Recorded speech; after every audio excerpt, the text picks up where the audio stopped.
Listened to a great podcast of yours about setting up 2025 and how to prepare for 2025. I think we're all getting to the end of the show, and that's a great way to start leading into. Yeah, well, this is the last podcast for us on the Connect podcast, so it's for the year, not forever. Sorry, for this year. So it's probably appropriate to try to set up now what you think would be an ideal planner for next year. So what are some of the things that you teach us to do?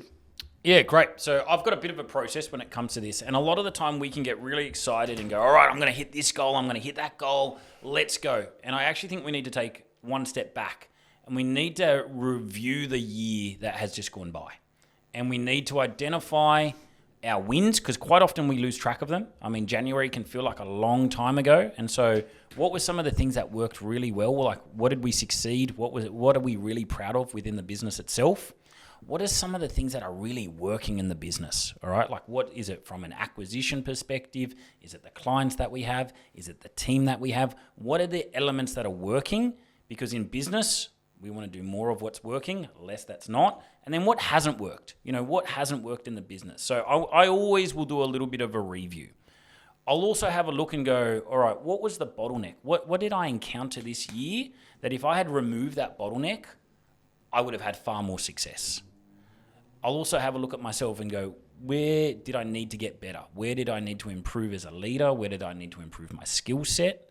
And so I'll often start with a review. The review should shape the preview, the goal setting that is about to come. So you've got to know yourself really well. You've got to know your business. You've got to do a lot of self-reflection, a lot of introspection, so we can really get clear on what needs to change.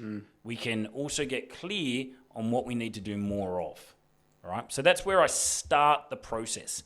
The second part is we can't plan our business and the goals that we want for our business without looking at our entire life. All right. We're not one-dimensional beings. All right. And quite often, and I've been the most guilty of this, is I get really excited about business and I'll set these huge, big, ambitious business goals.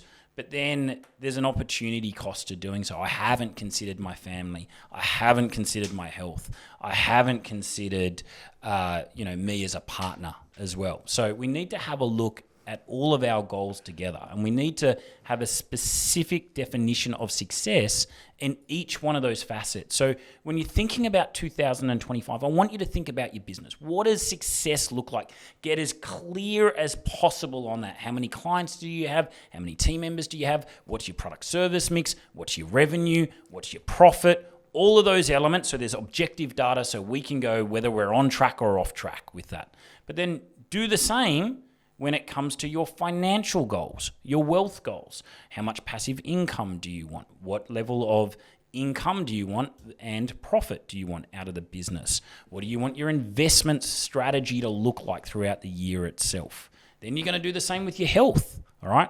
How many times is there certain events that we're going in? What does our exercise routine look like? What does our diet look like? What are our recreational activities? Then we're going to do the same when it comes to our working week. What does our specific level of success look like on our working week?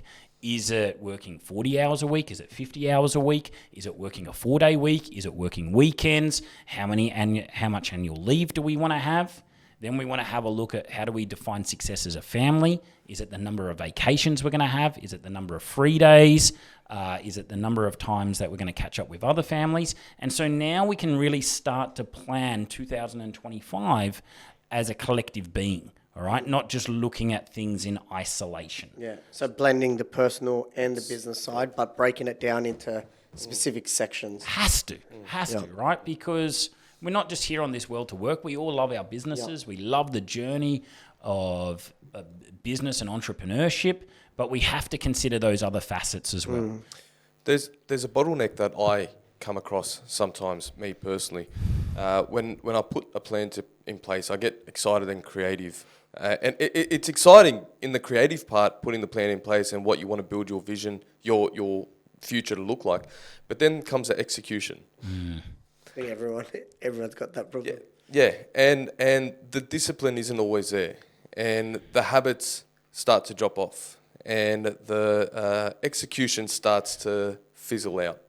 Australia Day hits, you've had a big night, and then you're like, yeah. I hope I'm not the only one that does this, but like, how do you push through that and stay connected to what you want your vision and future to look like, and what you like hitting those goals? How do you stay connected to it? So you're right. We get really excited when we put all these things down on paper. We're like, holy shit, like 2025, it's going to be next level. Crush. We are going to crush, right?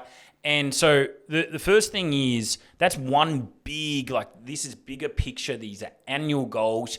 I will then take annual goals and I'll go, all right, that's what we're achieving in 2025.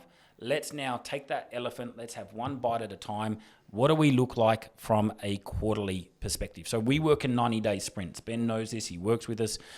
So every 90 days, we take those annual goals and we go, all right, what are the key projects that we need to achieve in each one of those categories in business and all those other facets of life?